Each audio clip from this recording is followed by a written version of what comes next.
So first, welcome. We are very happy to welcome you to this event. This event marks both the opening of the academic year for the Institute of French Studies and also the launch of our new project, the Monnet Center of Excellence, BoundEUries, that we coordinate with Julien Jeandesboz, and that focuses on the interactions between boundary making and community making in the European Union.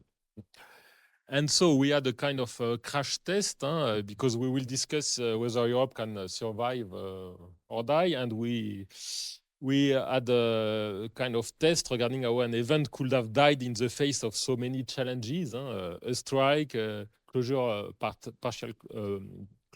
closure of the campus, very typical Belgian weather also, and other kind of difficulties. But we survived, we prevailed. So we did it, a lesson for Europe, maybe.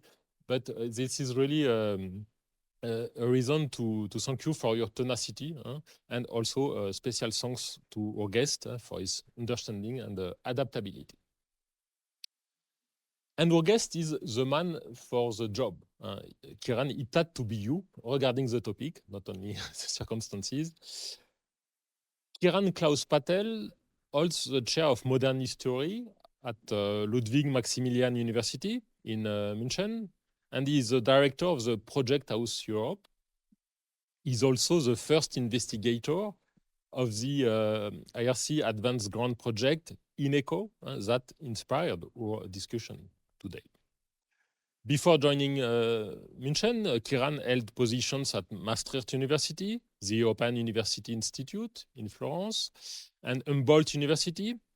And he was visiting fellow or professor at numerous prestigious institutions in Europe and beyond in the US, such as Sciences Po, Harvard, and Oxford. The work of Kiran Klaus Patel, focuses on issues of European and US American history. Kiran offers innovative, comparative, transnational, and global approaches on a variety of issues and fields. His last book, to date, Project Europe, a History, published in English by Cambridge University Press 5 years ago, was widely hailed as a major contribution to the history and conceptualization of European integration. Before that, Kiran Klaus Patel offered illuminating analysis on unusual objects, such as the global appeal of Nazism through social policies, or the similarities and the exchanges that may exist between competing powers, for example, the US and Nazi Germany. These past works are stimulating examples of connection between problems framed as intrinsically national or internal, social questions, for example, and transnational perspectives that go beyond apparent oppositions. Kiran also highlighted the multiple venues of European cooperation that shape both convergent and divergent ideas, policies, and practices. He showed that there are no historical determinism, but that history still matters to create conditions of possibility or impossibility. To these findings, we add those which are already emerging from your ongoing research and presented in your recent article, Vanished Institutions, published in the Journal of Modern European History. This article is a bit the support of the discussion today. And this background paves the way for our collective reflection in the incoming 3 years. We will explore the interactions between boundary making and community making in the governance of the European Union, both through practices of European public action and the narratives justifying these practices. We will analyze a variety of case studies related to borderless issues, migration, digital activities, morality and identity politics. And no doubt that we will come back frequently to your work during these 3 years, and hopefully that we will have opportunities to invite you again, but in more peaceful conditions. I will stop here this brief introduction. We will try to be time efficient. So we will have the pleasure to listen to your talk for about 25 minutes. After that, we will have a Q&A session, and we will try to finish around 8:30 and we will move to the buffet to continue the conversation in a more non-formal way. Kiran, the floor is yours. Thank you so much, François, for the kind introduction, and to both of you, Julien, also for the invitation to be here. I would like to first congratulate you, of course, not only to the opening of the academic year, but also to the great success of winning this Monnet Center of Excellence, which is great. Looking at the picture, I'm just happy that I'm not wearing the same jacket. I only feel that I got older, which isn't good, so I'd rather wear the same stuff, basically, than I've gotten older, so I probably should work on that picture. Now, what I would like to do today is go back to some of the things that I've been doing and relate this to the ongoing work that François was kind enough to mention. Now, in the work, I've always insisted that there is not just the Europe of the European Union and vice versa, even if, of course, today, often the one is used as a synonym for the other, as if there wasn't other Europes. And again, as a historian, I find it particularly important going back to also stress the multiplicities of Europes of many kinds, but even if you look at international organizations of sorts, there was always and there continues to be a multiplicity of this kind. So even if we go back some 75 years to this famous moment, again, when you had the starting moment of the process that led to the European Union of today with the Schuman Declaration of 9 May 1950, which was then the starting point for the coal and steel community. I would argue that this led to, of course, the one Europe that we now know, but of course it was only one Europe, and there were many, many others already at the time, which were also impacting the reality of Europe. And if you look at it more closely, you will realize that many of these organizations basically already existed by the time that this earliest predecessor of today's European Union was created. Now, the flags that I give you here are to some extent anachronistic, but you should remember that today's flag of the European Union was first invented by the Council of Europe, that there was other organizations that continue to exist, such as the UNECE, which is the United Nations Economic Commission for Europe, that continues until today, that the predecessor of today's OECD was already around, and that it was not that there was only nation-centered policies on the one hand, and again, this new start of integration on the other, but that it was rather a latecomer on an already densely crowded space of European integration.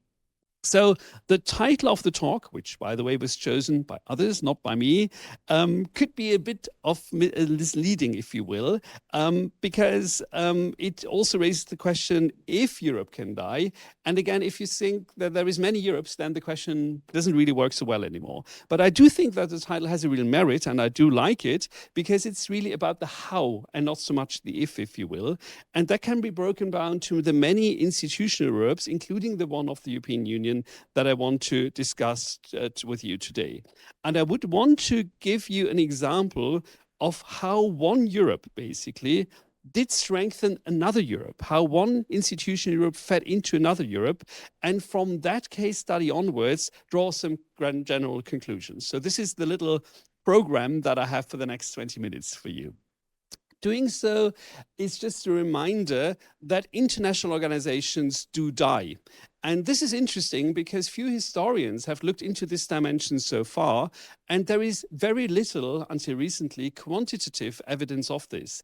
But if we look at international organizations, particularly intergovernmental organizations, and again, today's European Union wouldn't qualify as such anymore, but its early beginnings certainly fall into that category.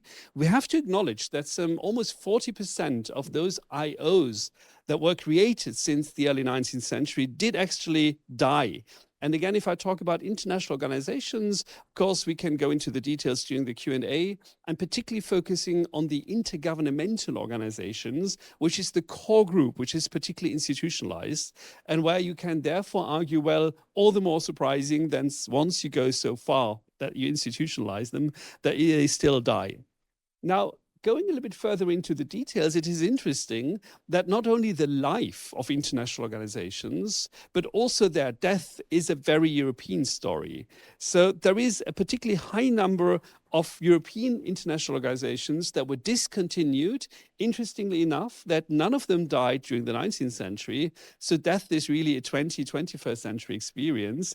And this is what I found so interesting and was the starting point for the research project that François was kind enough to mention, that we know very little about the death and even less so, about the afterlife of such discontinued international organizations. And this brings me directly to the case study that I want to discuss with you today. That's the Western European Union. How many of you have heard about the Western European Union? Well, okay, there is a certain age bias, I think, when it comes to knowing this organization. And then the connection to the European Union. Again, I gave you some of the flags, the symbols. I'll come back to what they stand for in a moment.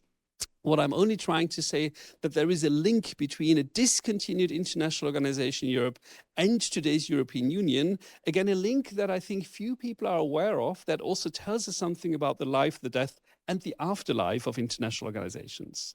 Now, just running you through a little bit through the history of the Western European Union, for those of you who are not familiar with it, interesting to say, and this is of course the reason why I chose it, that this is really very much linked to this city, because its predecessor was the so-called Brussels Pact of 1948, an organization where Belgium, France, Luxembourg, the Netherlands, and the United Kingdom cooperated together, a organization that also had an earlier predecessor in bilateral agreements between the United Kingdom and France in 1947. The 1948 organization, again, the Brussels Pact, was very much an international organization focusing on security, a security alliance that was strictly intergovernmental, i.e. that these national powers were cooperating, but didn't pool any powers at a supranational level, like in Brussels, for instance.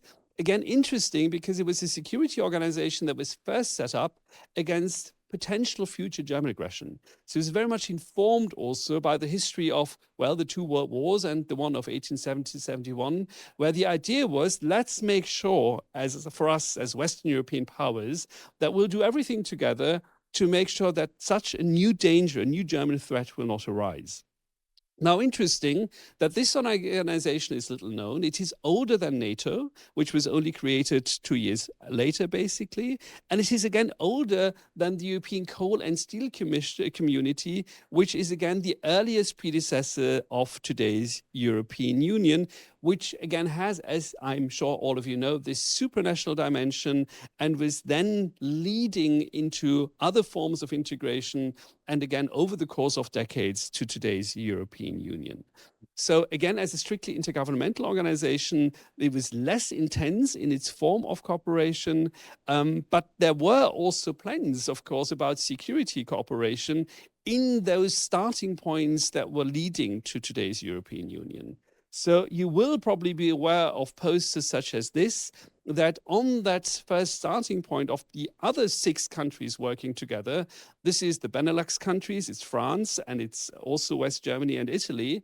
There were these ideas next to pooling coal and steel, and I don't think in this group I have to go into the details of the coal and steel community, to also from there jump directly to something really very challenging, if you will, i.e. to pool security, to create a European defense community as a project that would have lifted European integration far beyond, to some extent, what we have today, for certain fields at least. Again, interesting because it was a supranational project. What you see already, if you look at this poster, is probably what you can guess and what you certainly also know, that it did fail, not least because the idea of, again, putting German boots on the ground, again, having a European army of sorts, including West German soldiers, was seen as too provocative, particularly in France, where on 30 August 1954, in the Assemblée Nationale, in the French Parliament, there was a majority against this proposal, and hence the idea to also integrate security in the strict sense into the portfolio of what was then becoming the European Union decades later was coming to an end. And again, this is a reminder of what I already started out in the beginning, to argue that we need to see the history of the European Union, and I would also argue today's European Union, in the context of many other things, but also, and I think few of us have done this so far, of other international organizations, such as, again, these plans, and again, the WEU, to which I will come back to with my next point here. Because as an effect of the failure of this organization, of this security organization latched on to the European coal and steel community, the pre-existing Brussels Treaty Organization, the one I mentioned before, was transformed and further institutionalized. It then became the Western European Union that I mentioned before. So again, as always, Europe is confusing. Not only Brussels creates chaos sometimes, but also international organizations, because they change names and then it's difficult to know what is what. So the Brussels Treaty Organization becomes the Western European Union, the WEU, in 1954, and it becomes a security organization that remains there for the remainder of the Cold War.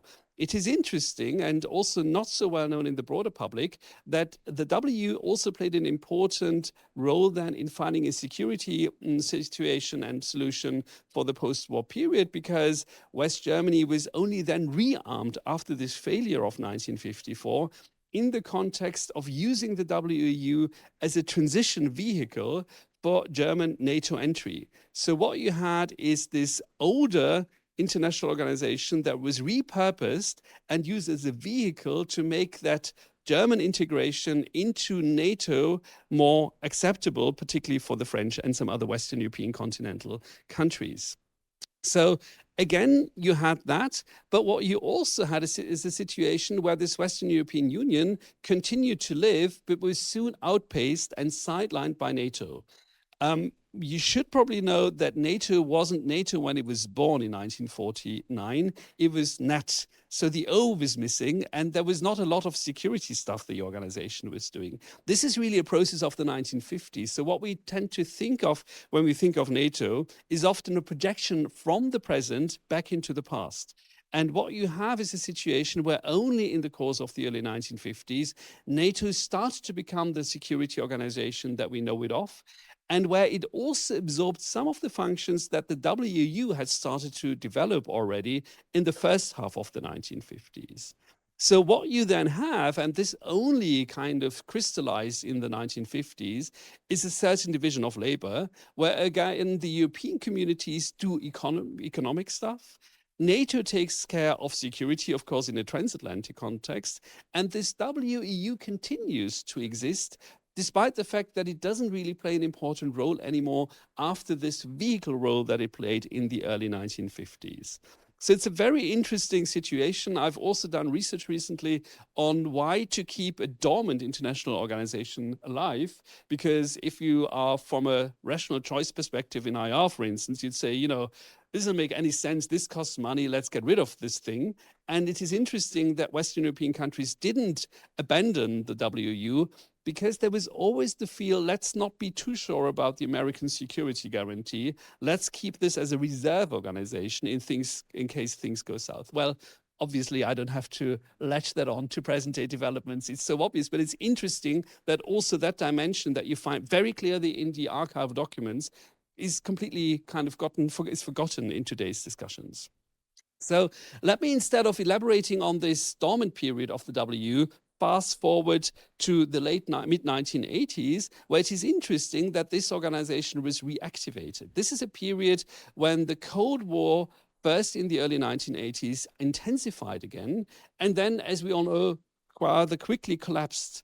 But it is interesting that in this period, there was a new interest in bringing this WEU to life, because the idea was that Western Europe needed a more independent security structure already then, to some extent also in a bit of a tension to NATO as it existed.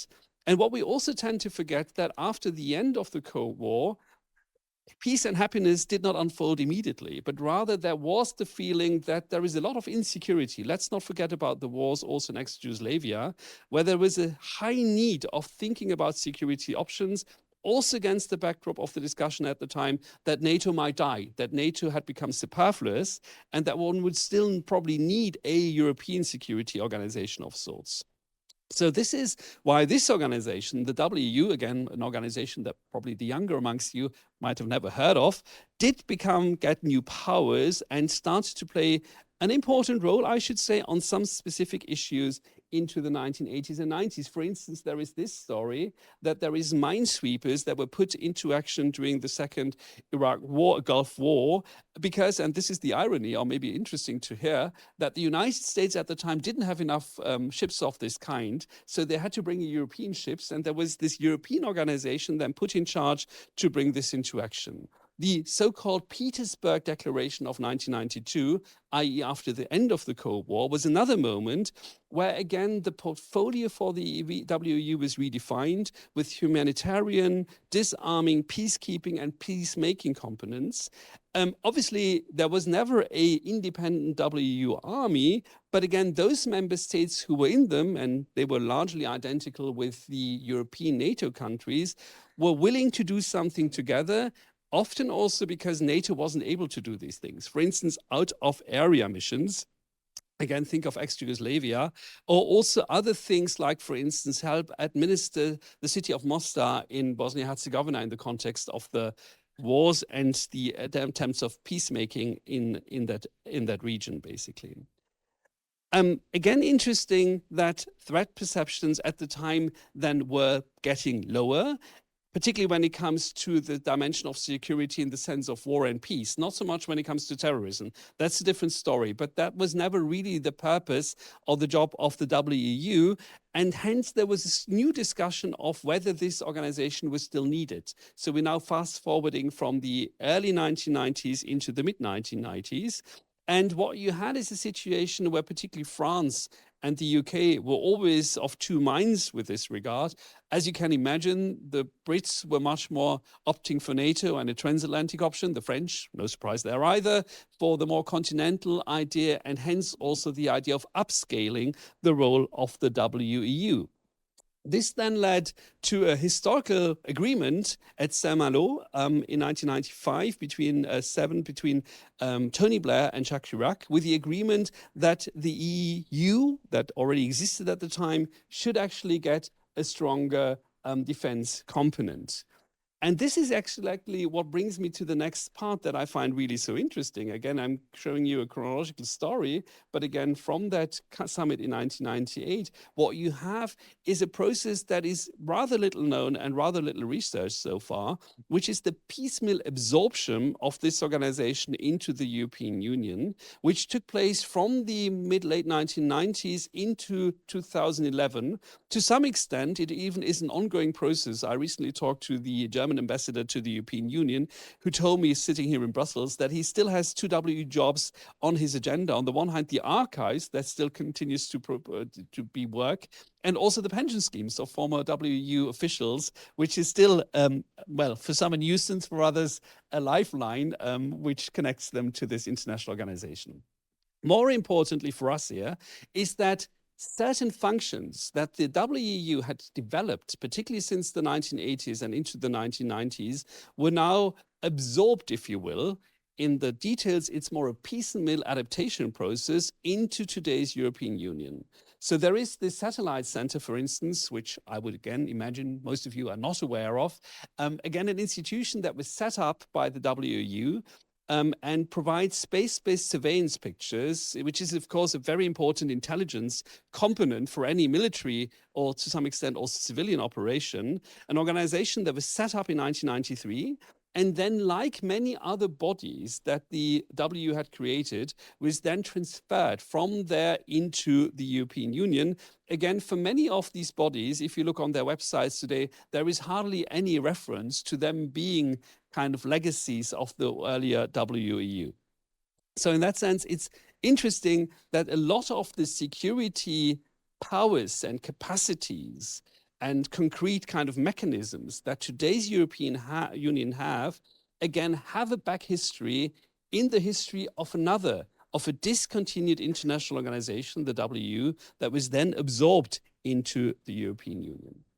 And again, if I said, well, there is a legacy, I should also mention that there is a non-legacy, which in today's world might also be particularly interesting. Because if you look at the dimension, which sounds technical, but I think in today's world we've all come to realize that it really matters, of security guarantees, there is a very interesting, starking difference between what the WEU did and what the European Union today does. So you probably will have heard about NATO and this famous Article 5, which is the security guarantee that if one is attacked, basically the others need to step in. Question still is how binding that is. If you look at the WEU treaty, you have something that is really extremely binding, actually much more binding than the NATO treaty actually ever was. And if you compare it to the wording also of the Lisbon Treaty, i.e. the EU treaty that today kind of shapes the European Union, you have something quite similar, but as always, if you will, in the European context, you have a clear sentence and then another sentence which complicates everything, which basically waters down the security quite substantially. And that has to do with the fact that in the WEU, you had European NATO countries where the idea of also having a robust defense dimension was something they all agreed on. Whereas you probably know that in today's European Union, you have, for instance, also neutral countries where the idea to have mutual defense capacities and also binding forms of military kind of commitment are just much more controversial. So, of course, at the time, these things were written up in 54, less, but certainly in 2009. These were considered to be rather theoretical scenarios, but probably in today's world, many more people start to think about these kind of security guarantees than in the past. Now, let me start to summarize towards the end of this presentation. What are the lessons from this W example that I want to share with you? Again, as said at the beginning of this presentation, I want to stress that also today's European Union, and even if one has a center focusing on this and is funded by this, has always been part of a wider ecosystem, if you will, including other international organizations where also one needs to see the interactions between these various actors. And that then there is also this dimension which is also overlooked in the history of European integration, that in many ways, this kind of relationship with other organizations has also over time fed into the institutional process that led then to today's European Union. That there were dimensions absorbing powers first created, of experience first made in other international organizations. And I'm using here the example of the WEU, but I could also, for instance, talk about other policy domains and the Council of Europe, for instance, where there is also similar kind of interrelationships. Doesn't mean that the EU is always becoming the top dog and absorbing the others, but still there is a very strong proclivity and tendency going into this direction. Which also implies, and this is the third point on this slide, that this legacy of discontinued earlier international organizations matters. Again, it matters to me maybe more as a historian, because it also kind of keeps us at bay from the tendency to have what we call in history, a teleological interpretation, as if what we have today was always supposed to be there, as if there was no alternative in history. And again, these other forums also show that there were many alternatives and many different choices were made over time, including, again, the venue choice dimension of what to do where and where to pool powers. So one Europe dies, if you will, to, in this one case, make another one stronger, if you will, if you just look at this in a non-normative way and look simply at the powers given to international organizations. So this is, I think, an important dimension. If you think about security then as a policy field, I would imagine that we'll have many, many different opinions on whether the European Union should be a security actor, should really have maybe even an army, whether it should not do anything of this kind. If I kind of put away any normative definition there, and I just look at institutional kind of capacity building, what I find interesting is that it is amazing how much institutional power the European Union has acquired over the years, and where this dimension is one, I think, that hasn't been seen enough, that it is also with the influx of other powers. While on the other hand, I think many would argue, and I would tend to agree with them, that if you look at the security needs that the European Union is facing today, then, of course, well, the glass looks rather half empty, because if the European Union were to be seen as a powerful security actor, we would certainly see the limits more than the capacities. So it's depending on from where you look, whether you look more at this from the past or whether you look at this more from the presence on how this looks. This brings me to this one, and I'm proud of this slide because my 15-year-old son helped me create it. It's, of course, fantastically AI generated, and it shows a little bit, I think, how you could also imagine the history of the European Union, and it summarizes some of the developments that I've given to you, again, in a playful way, because my argument has been that the 54 moment was also decisive in deciding that the European Union would do one thing and really do it well, and that is the economy. Again, not well in the sense of doing fantastic things only, but really crediting a lot of powers in the field of economic policy making. And this is a little bit the Ronaldo thing. Well, you train your life to be a football player, right? But what we have today, of course, is a situation where the rule of law, where economic policy making, where globalization, where maybe also a rather more liberal form of policy making is under a lot of pressure.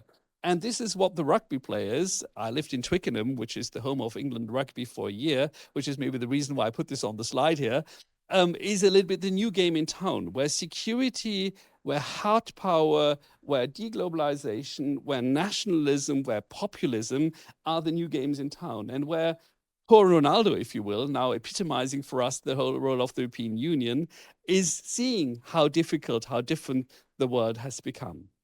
With this, let me basically argue that, again, the danger, and this is, again, the second last slide that I want to share with you, is there of the European Union collapsing. But I want to argue briefly that the danger is particularly big if what you have is different forms of crisis kind of falling together and then also creating multiple effects. What the European Union, I would argue, and I'm happy to come back to this in the Q&A, this is very condensed here, has been able, particularly over the past 15 years, with the many crises that we've seen, is to isolate the one from the other, i.e. that, for instance, the monetary crisis and Brexit and all the other crisis dimensions were kept apart from each other.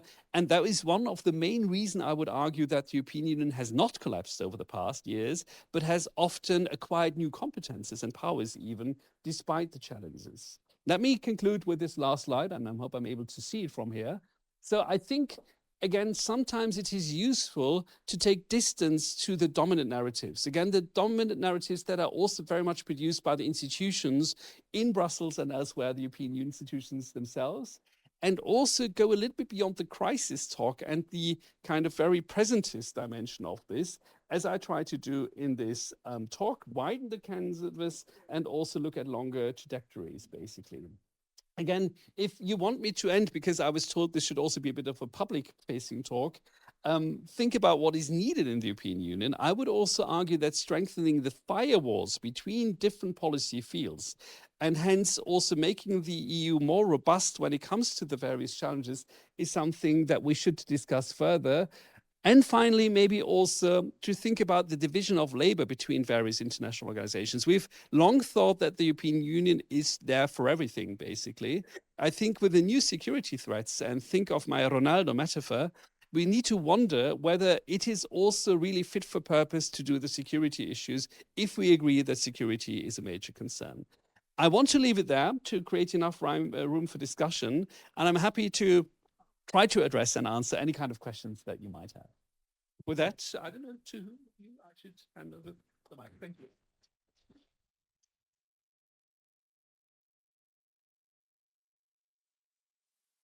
Thank you, Kiran. I think it's very fitting that we have you today to launch a project that has a very strong. And I'm looking at François to make sure I'm not towing the party line, a project that has a reflexive dimension, right? Because the purpose of the center is also to interrogate both the practices of legitimation that we see emanating from the EU institutions about the union's role, both internally and externally, and also to question some of the very convenient divides that EU officials tend to make when they distinguish their work, which they call technical, and the work of elected representatives, which or member state governments, which they call political. And that's an interesting boundary that I think the project will help us engage with. And thank you also for the vintage research object. I think I think a number of colleagues do that here, but I do teach the Western European Union because it's important to understand European defense policy. Right? And it's interesting also, you mentioned the satellite center, which is close to my heart because it's used to enforce border controls in the Mediterranean as well. So it's a weird mix. Yeah. I also wanted to draw everyone's attention to another sort of like pet object of mine, which is the Institute for Security Studies.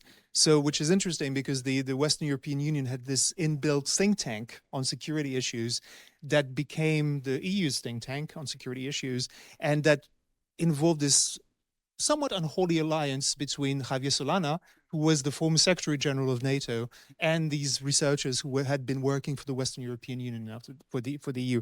And so I maybe want to sort of like outline a few points that I think deserve further discussion. I hope you can enlighten us on. One of them, so you emphasized the role of, you know, the way in which one international organization through absorption can strengthen another one.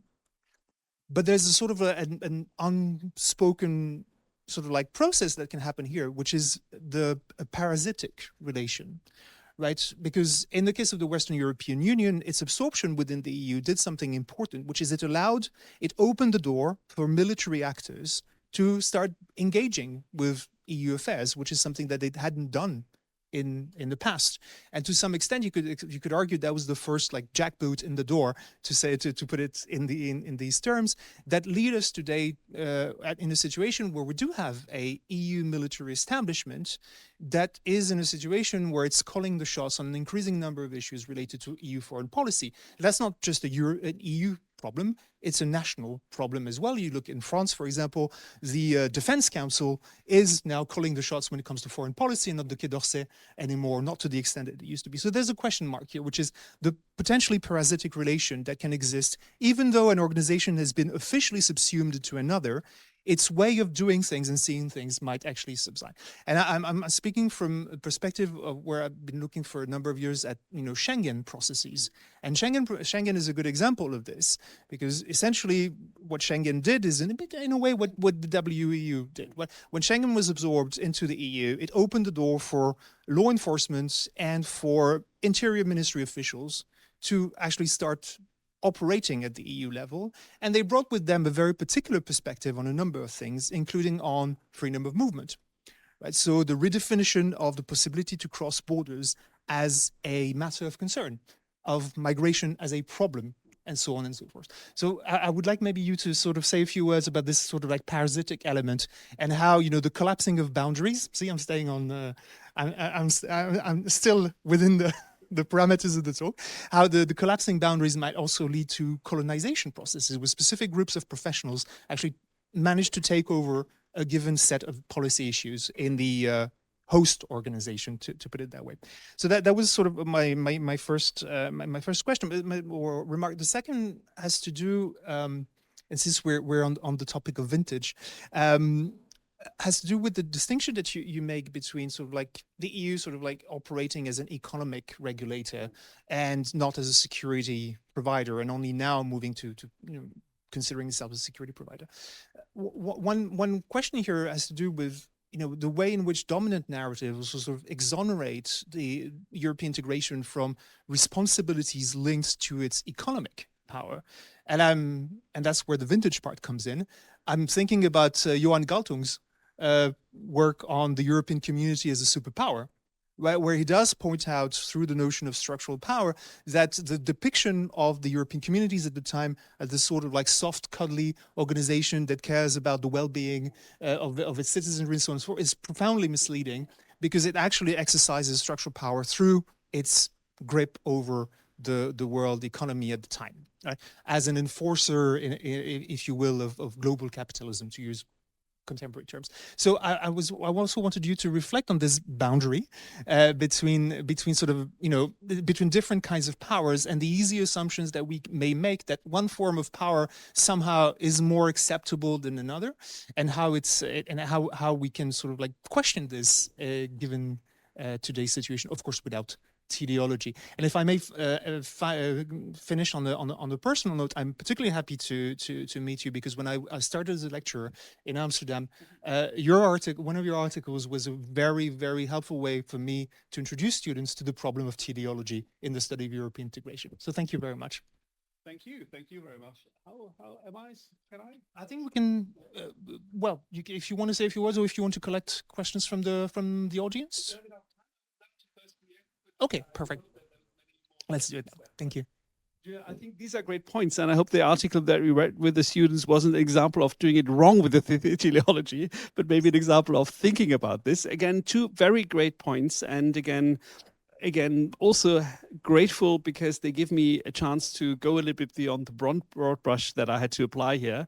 I think what you called the parasitic relationship is a very important factor, because also there, you know, on the one hand, you do have a storyline, a narrative that completely marginalize this. So I think, again, there is two of us who is interested in these kind of processes, but again, also in the broadest field of policymaking and also the public more generally, these kind of absorption processes and other forms of more peaceful adaptation are basically unknown. So in that sense, there is often ignorance, or if there is anything, there is the success story dimension, right? That we are now creating the top dog international organization that really is so fundamentally different. So what you proposed intellectually to turn around the table, to also look at the kind of the maybe problematic dimensions, but often certainly not reflected dimensions of import of epistemes and maybe also of networks and so on that come along with them, I think is an extremely useful one that we should apply more. And again, I think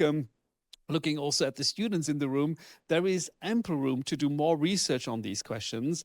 We now still have actors who can share information with us. Some of the archival material is already available, but I think to have more fine-grained interpretations that go beyond kind of dominant narratives, beyond the top dog story that is again very EU-centered, I think is exactly what we would need. And it is also at the same time a reminder of the rather technocratic dimensions of power leap, right? Because many of these processes, including the question of what kind of epistemes, now be it on migration and Schengen, be it on security and the W, for instance, crept into then today's European Union without there being a public broad discussion on whether this is the kind of stuff that we would want, right? So also in that sense, I think it is a call to discuss this slightly more on how to delimit and how to define the boundaries also, and if you will, also the DNA of policymaking. And that brings me very clearly already to the second point. Again, there I also had to apply broad brush. I have to admit that I'm not the greatest fan of Galtung and his concept of structural power, because I think it's too amorphous and too general, and basically it's difficult to see what then isn't structural power anymore. But I do think you have a great point, and I wouldn't, again, this was my broad brush basically, want to say that this was all innocent and now, you know, people are coming in boots basically all of a sudden. I would be, you know, I would, for instance, find it much more useful to refer to the work of Anu Bradford, who is a legal scholar at the University of Columbia University in New York, Finnish background. And Anu has talked in a rather fine-grained way about the various forms of the European Union as a global power through what she calls the Brussels effect, whereby the economic power that the European Union wields has impact, for instance, also on market actors in countries like Brazil, because they know that if they want to import into the European Union, they need to live up to the criteria that the European Union produces. And that often it is not really efficient for you as a producer to really only, you know, have 5 different standards for your Brazilian, your Argentine, your Chile market, and the one in the European Union. You then go for the one. I don't have my cell here on me, but that is the best example.